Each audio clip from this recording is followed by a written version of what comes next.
Fernando Ortiz Cobal. El gusto de saludar cada jueves a Fernando. Está con ustedes esta mañana aquí en RR Noticias. Bienvenido, ¿cómo estás? Estimado Ángel, muy bien, muy buenos días. El gusto es mío poder estar aquí. Ni me digas. ¿De qué platicamos el día de hoy? Pues mira, finalmente ayer se aprueba en el Senado de la República el denominado Plan B del presidente. Hay que decir las cosas como son. Es una venganza política en contra de los consejeros del Instituto Nacional Electoral, muy particularmente contra Lorenzo Córdoba y Ciro Murayama. Correcto. Es una necedad.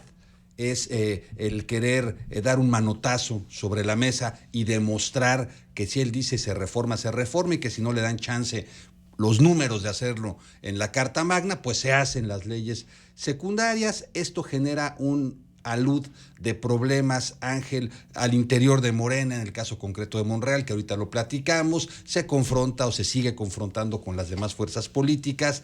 La política es de confrontación, sí, pero también exige espacios de concordia, de conciliación, de concertación, que no se han dado en este gobierno. Claro, la política también significa hacer diálogo. Un muy buen amigo que se dedicaba a estos asuntos, en alguna ocasión alguien le preguntó, oye, es que tú te sientas a platicar hasta con fulano, mengano y sutano.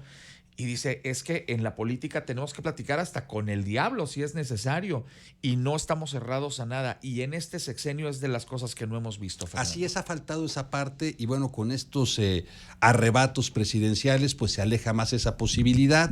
El contenido en sí mismo es muy complicado. El propio Ricardo Monreal decía que a su juicio 2/3 partes de las reformas planteadas podrían ser contrarias a la Constitución. Llama la atención la postura de Ricardo Monreal. Hoy mucha gente lo aplaude, pero pues también se nos olvida que esas aprobaciones al vapor, que esas levantadas de mano, también las operó Ricardo Monreal, claro, para el presidente, y también formó parte de parlamentos en los que se realizaron esta clase de políticas legislativas que lamentablemente son comunes en México, ¿no? O sea, el Ejecutivo instruye y las mayorías congresionales operan, ¿no? Claro. Se supone que los congresos tienen que dictaminar, que es hacer un estudio profundo de las propuestas para, en su caso, mejorarlas o rechazarlas si efectivamente son contrarias a la Constitución y otras leyes. No se hace este trabajo.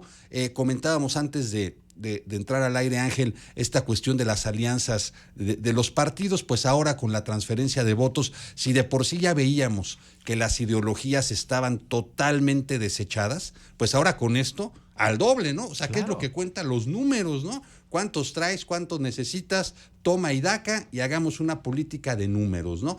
Cuando una oferta electoral carece de un programa, de un ideario y de una ruta, pues al final lo que se generan son gobiernos al garete, como lo estamos viendo, no solo en Morena, sino también en otras fuerzas políticas, y eso es muy delicado.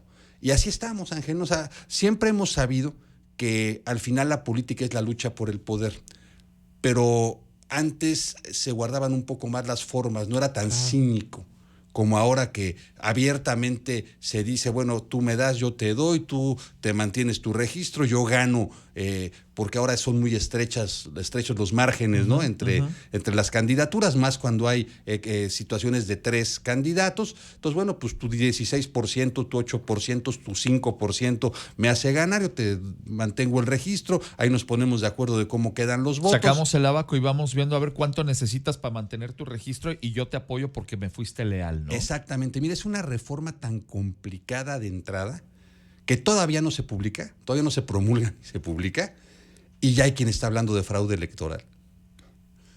Tú comentabas hace un rato, ¿no?, que prácticamente un parto antes, o sea, 9 meses antes del día de la elección o del día de la jornada electoral, inician los procesos electorales con la integración de las juntas. Es una serie de situaciones, de actos, de momentos en los que se va cocinando una elección que no termina el día de la elección, porque pues después viene el periodo de impugnaciones y demás, claro, ¿no? O sea, es un periodo largo. Bueno, todavía ni siquiera arrancamos y ya hay quien está hablando de fraude. Esta reforma es para justificar un fraude, o esta reforma es para que no se haga un fraude. Algunos se fueron más lejos, dijeron que hasta un golpe de Estado, ¿no? Antes hablábamos de fraude después de una elección, hoy hablamos de fraude antes de las elecciones. Me parece una involución, o sea, no una evolución, sino involución, claro, o sea, para atrás, en la perspectiva democrática del país en todos los sentidos. Estoy de acuerdo. Y aquí hay una responsabilidad de todos, pero la responsabilidad primaria es del presidente de la República porque fue el que la propuso y el que le exigió a sus mayorías que la operaran de esta manera tan acelerada y desaseada. Y antes se sabía quién había redactado las cosas, Ángel. Es tan mala esta iniciativa que no tiene paternidad. Es un Frankenstein, porque a uno le puso las patitas, otro le puso los hombros, otro le puso los tornillos en el cuello y entonces ya no sabemos ni de dónde salió este mamotrecho. Pues sí.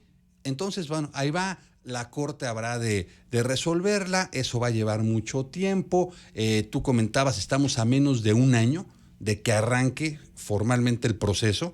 Le dará tiempo al órgano de justicia nacional para, en su caso, resolver todas las controversias y todos los juicios que se generen con motivo de esta reforma violatoria a primeras luces de la Constitución. Claro. Yo creo que no. Y si no se resuelven antes de que inicie el proceso, pues no podrán tener vigencia en el proceso. ¿O sí? Pregunto. Pero entonces, fíjate, en todo lo que se ha complicado el proceso del 24 por una necedad del presidente. Por un capricho, vamos a llamarlo así. Que paradójicamente al día de hoy su partido tiene en los números aparentemente ganada esa elección. Claro. O sea, es inexplicable, ¿no? Claro, tienes toda la razón, Fernando. Y es lamentable esta circunstancia. Ayer en la mesa de análisis político había quien decía, es que, porque hablamos obviamente del plan B, y es que había quien decía, es que antes para hacer las reformas electorales se tomaba el consenso de todos los partidos y de todas las fuerzas y en un diálogo democrático. Y dije, pues eso habrá sido en Finlandia o en Suecia, porque aquí en México la verdad es que toda la vida ha sido un mayoriteo de los partidos fuertes, ya sea el PRI o el PAN, el que tenía la hegemonía en ese momento, y e imponer sus voluntades.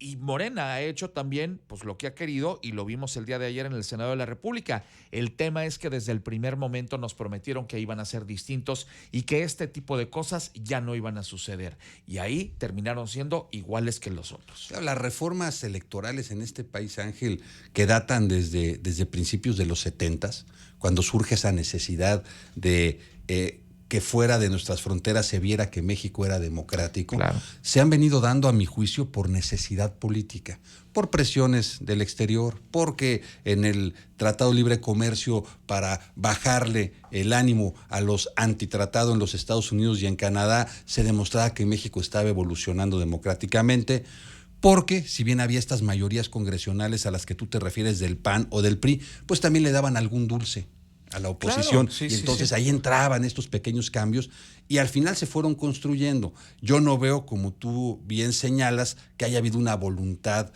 democrática de que alguien dijera vamos a generar estos instrumentos de desarrollo político del país. No. Siempre se dieron por necesidad política. Y por una presión a veces de diversas fuerzas externas o internas, pero por presión y no por una graciosa concesión. Claro, pero eran para adelante.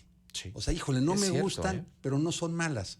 Hoy es para atrás, ¿no? Vamos a quitarle recursos, vamos a quitarle personal, vamos a quitarle oficinas, vamos a quitar el PREP. Yo estaba pensando, bueno, se elimina el PREP. ¿Y entonces cómo va a ser? O sea, vamos a estar viendo la televisión, ya cerraron las casillas, ¿no? Ok. Órale, ¿y luego? Oye, ¿y las encuestas de salida?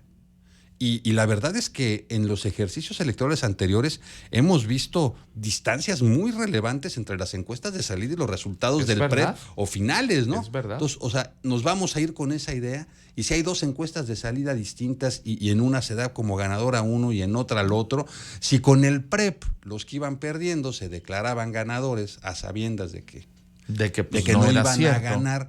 Yo no quiero pensar qué va a pasar si no hay ahora este marcador oficial, ¿no? Claro. Si no hay un marcador oficial, bueno, pues a ver cuál va a ser. Y así una serie de cosas que yo creo que van más allá de las personas. En esta revancha del presidente contra un par de consejeros, se llevan entre las patas una serie de instituciones y de procedimientos sanos que se habían construido en la vida electoral del país. No quitaron lo que tendrían que haber quitado, que sería pues a lo mejor reforzar temas del presupuesto para los partidos, el tema, tú y yo a lo mejor disentimos ahí en el asunto de las representaciones proporcionales. Yo siento que ya cumplieron su cometido y que a lo mejor habría que pensar en otras cosas, pero esos temas que sí le interesaban a la ciudadanía, esos ni se tocaron. Y hubo otros en donde apapacharon a los chiquipartidos que son aliados del partidote que en este momento es gobierno, y bueno, pues terminaron por, como dices tú, quitarle estructura e irle arrancando a jirones músculos y piel al Instituto Nacional Electoral hasta dejarlo en los huesos como lo han dejado en una circunstancia muy lamentable, Fernando. Pues sí, y también al final estamos pagando el pato, Ángel, de esta confrontación política en el país que ha tenido epicentros importantes en las cámaras del Congreso. No se llevan los diputados, están peleados, se han mentado la madre, se han ofendido, se han gritado. Hasta patadas se agarraron ayer, man.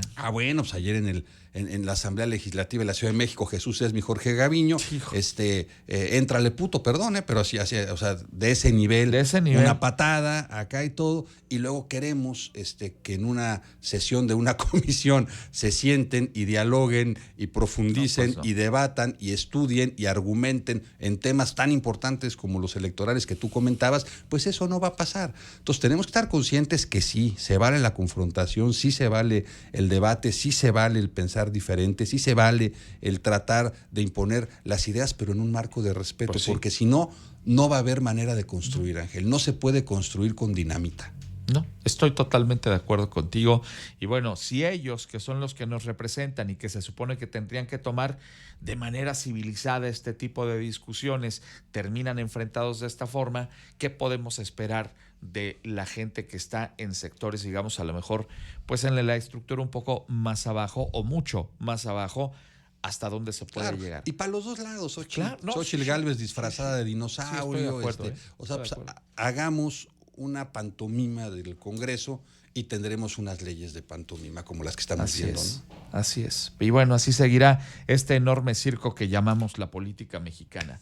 Fernando Ortiz Proal, gracias por estar aquí con nosotros esta mañana. Aprovecho para decirles, queridos amigos, que Fernando toma un descanso este fin de año y si te parece, y muy encarecidamente te rogamos que nos acompañes a partir de enero de nueva cuenta. El privilegio es mío, Ángel. Ya no podremos estar estas 2 semanas que le restan este 2022, pero quiero aprovechar para agradecer a mi amigo José Luis Rodríguez, a Tere, a ti, a Chava, a todo el equipo de RR que siempre me han dispensado afecto y una gran disposición para que pueda yo participar. Yo disfruto mucho venir aquí con ustedes y les deseo a todos y al auditorio grande, inteligente que tienes, Ángel, unas muy felices fiestas y que tengan un 2023 bendecido con salud y con prosperidad. Encantados de estar contigo y escucharte cada jueves con tus siempre atinados puntos de vista sobre la agenda nacional. Pásatela muy a gusto, con mucha salud, con mucho éxito y aquí nos encontramos en enero. Igualmente, estimado Ángel, gracias. Felices Navidades. Fernando Ortiz Proal con ustedes esta mañana. 7:49, hagamos una pausa, regreso enseguida contigo.